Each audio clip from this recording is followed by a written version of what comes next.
Abraham ఇద్దరు కుమారుల నుండి ఒకరికి బానిస భార్య, మరొకరికి స్వతంత్ర భార్య ముహమ్మద్ మరియు యేసు వచ్చారు. అరబ్ ప్రజలకు తండ్రి అయిన అబ్రహం కోల్పోయిన కుమారుడు.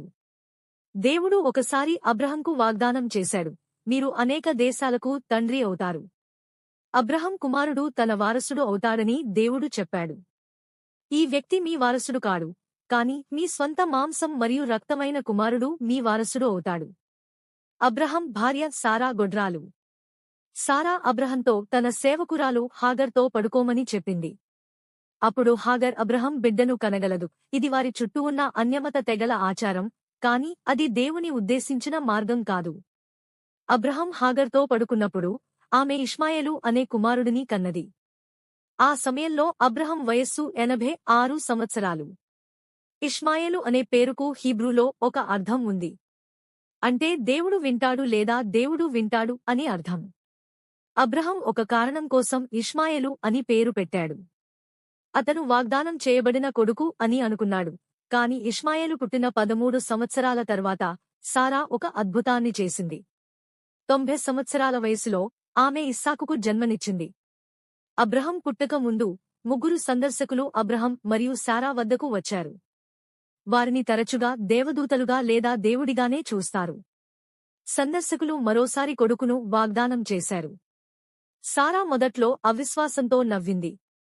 అందుకే ఆ బిడ్డకు నవ్వు అని అర్థం వచ్చేలా ఇస్సాకు అని పేరు పెట్టారు. అకస్మాత్తుగా ఇష్మాయేలు ఇకపై వారసుడు కాడు. దేవుడు తన నిబంధన ఇస్సాకు ద్వారా వస్తుందని ప్రకటించాడు. అబ్రహం ఇష్మాయేలు పాత్ర గురించి అడిగినప్పుడు దేవుడు, నేను అతన్ని ఆశీర్వదిస్తాను మరియు అతన్ని సంతానవంతునిగా చేస్తాను అని జవాబిచ్చాడు.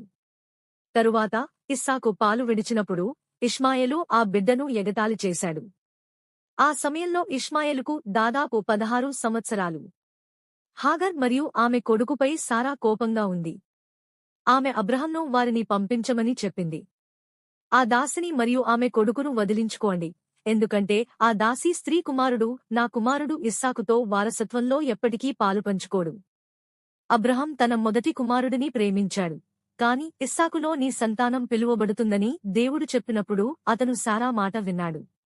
హాగర్ మరియు ఆమె కుమారుడు బీర్షబా ఎడారిలో చిక్కుకుపోయారు. వారు నీరు లేదా ఆహారం లేకుండా మరణాన్ని ఎదుర్కొన్నారు, కాని దేవుడు వారిని విడిచిపెట్టలేదు. ప్రభువు వారి సహాయానికి ఒక దేవదూతను పంపాడు. దేవదూత హాగర్కు దాచిన బావిని వెల్లడించాడు. ఇది తల్లి మరియు కౌమారదశలో ఉన్న కొడుకు ఇద్దరినీ రక్షించింది.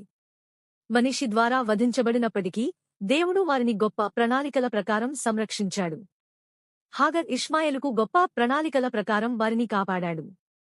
హాగర్ ఇష్మాయేలును సంతానవంతునిగా చేస్తానని ఇచ్చిన వాగ్దానాన్ని దేవుడు నిలబెట్టుకున్నాడు.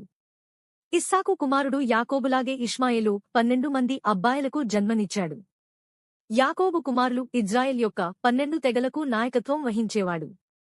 ఇష్మాయేలు 137 సంవత్సరాల వయస్సులో మరణించాడు. కుమారులు చివరికి సంచార అరబ్ తెగలకు నాయకత్వం వహించారు. అతని ప్రతి ఒక్కరూ తెగ అధిపతి. ఖాదర్ కిదారీయులకు తండ్రి అయ్యాడు. అతని తెగ సిరియన్ ఎడారిలో స్థిరపడింది. ఇస్లామిక్ సంప్రదాయంలో ముహమ్మద్ ఖాదర్ నుండి వచ్చారు. క్రైస్తవ మతంలో యేసు తన పూర్వీకులను యాకోబు కుమారుడైన యూదాకు చెందినవాడు. తరాల తరువాత ఇష్మాయేలు మరియు యాకోబు వారసులు అడ్డంగా దొరికారు. యాకోబు కుమారుడు యోసేపు కలల అర్థం చెప్పగలడు.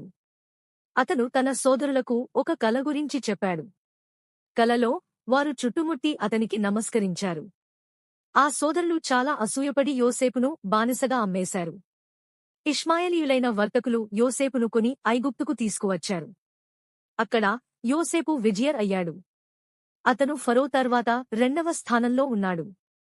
చివరికి అతను ఈజిప్టును మరియు అతని బంధువులను రక్షించాడు. కరువు సమయంలో ఇష్మాయేలీయులు దైవిక ప్రణాళికలలో పాత్ర పోషించారు.